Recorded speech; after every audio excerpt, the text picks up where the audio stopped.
I just want all of the money. Do you know what I said? I gotta get the dinero, the cash, and the bread. Money. Do you know what I'm saying? I'm down to do the do just as long as it's paying. Money. Do you hear what?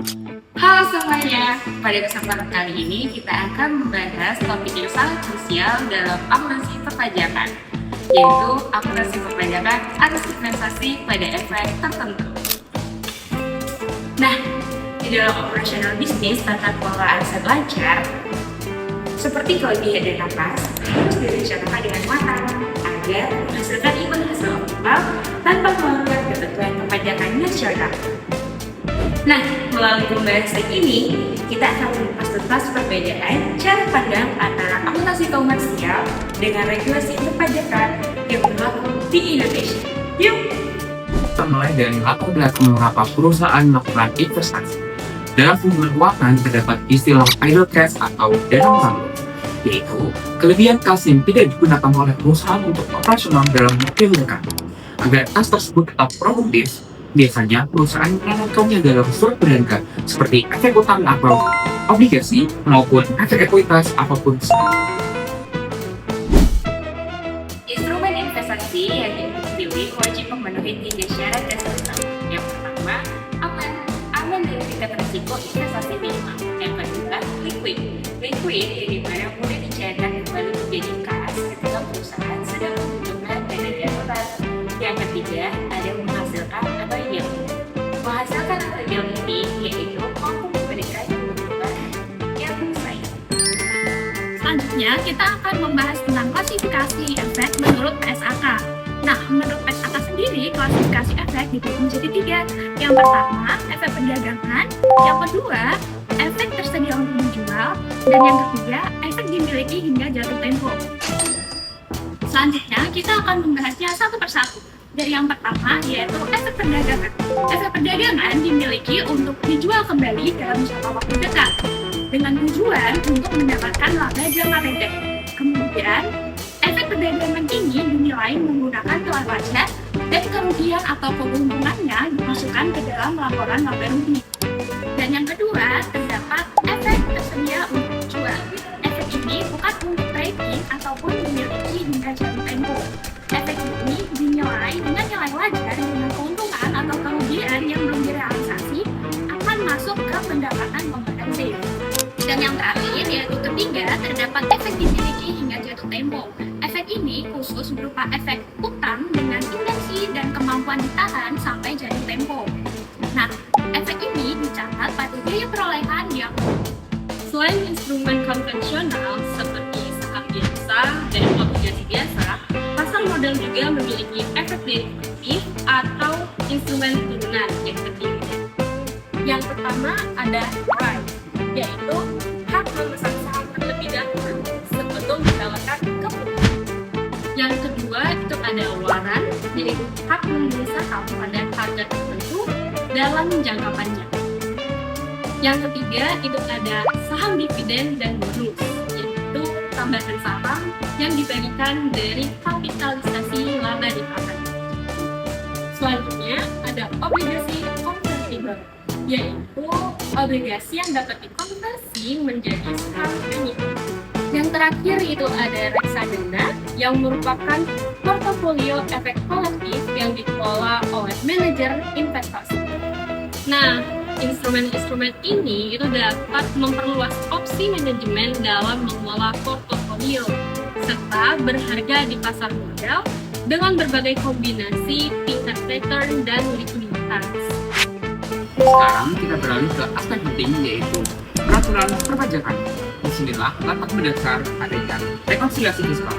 Yang pertama, ada menurut Undang-Undang Pajak Penghasilan Nomor 36 Tahun 2008 pada pasal 10 ayat 6 menjelaskan bahwa investasi pada aset tertentu dinilai hanya berdasarkan harga perolehannya.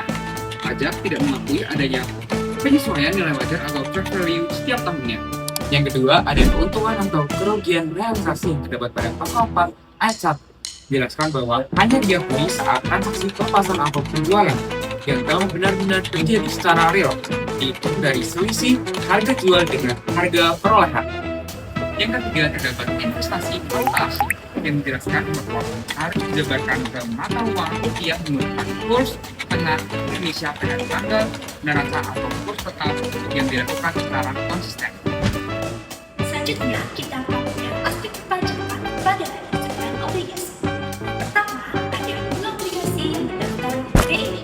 Bunga obligasi yang terdaftar di BNI dikenakan PPh final pasal 4 ayat 2 menurut PP 16 tahun 2009 sebesar 15% dari jumlah bruto bunga. Karena bersifat final ini, maka pendapatan ini tidak perlu digabungkan lagi dalam SPDB dan tahun. Yang kedua, ada obligasi yang tidak terdaftar di BNI atau non-final. Obligasi yang tidak terdaftar di BNI dikenakan pemotongan PPh pasal 23 sebesar 15% atas bunga bruto. Pajak ini tidak bersifat final dan dicatat sebagai pajak dibayar di muka atau kredit pajak. Selanjutnya, PPh pasal 21 atas jasa piagam. PPh pasal 21 atas jasa piagam merupakan biaya piala atau komisi akhir yang merupakan objek potongan PPh pasal 21 sebesar 5% dari bruto apabila penerima jasa tersebut adalah orang pribadi dalam negeri. Sekarang kita beralih ke investasi saham.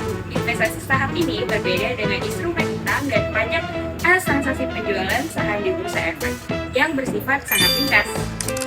Untuk tarif pajak penjualan saham di Bursa Efek Indonesia dikenakan PPh final sebesar 0,1% dari jumlah bruto nilai transaksi penjualan.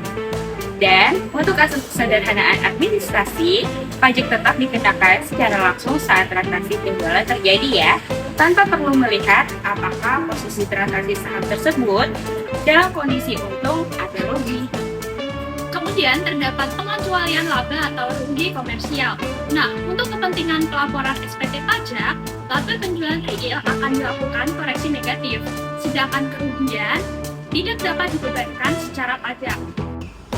Demi asas kesederhanaan dan kepastian hukum, pajak sebesar 0,1% wajib disetorkan terlepas dari kerugian maupun untung finansial perusahaan. Selanjutnya kita akan membahas mengenai perbedaan akuntansi dengan pajak. Yang dimana akuntansi komersial itu sendiri itu memegang prinsip menggunakan fair value atau nilai wajar untuk menyajikan nilai portofolio secara dinamis sesuai dengan pergerakan bursa efek aktual. Sedangkan akuntansi perpajakan itu berpegang pada prinsip historical cost atau nilai perolehan demi asas kesederhanaan dan kepastian wajib pajak. Sebagai kesimpulan akhir dari video ini, sangat penting bagi kita untuk mengetahui adanya dikotomi antara akuntansi komersial dengan fiskal atau perpajakan. Akuntansi komersial selalu menekankan pendekatan nilai wajar agar laporan keuangan mencerminkan nilai pasar yang real. Di sisi lain, perpajakan berpegang teguh pada metode harga perolehan historis untuk mengedepankan asas legalitas dan kepastian hukum. Perbedaan sementara atau tetap yang muncul karena naik turunnya harga suatu surat berharga perlu disesuaikan kembali melalui mekanisme rekonsiliasi fiskal. Penyesuaian ini dilakukan pada saat penyusunan laporan keuangan untuk keperluan pajak, yaitu pada saat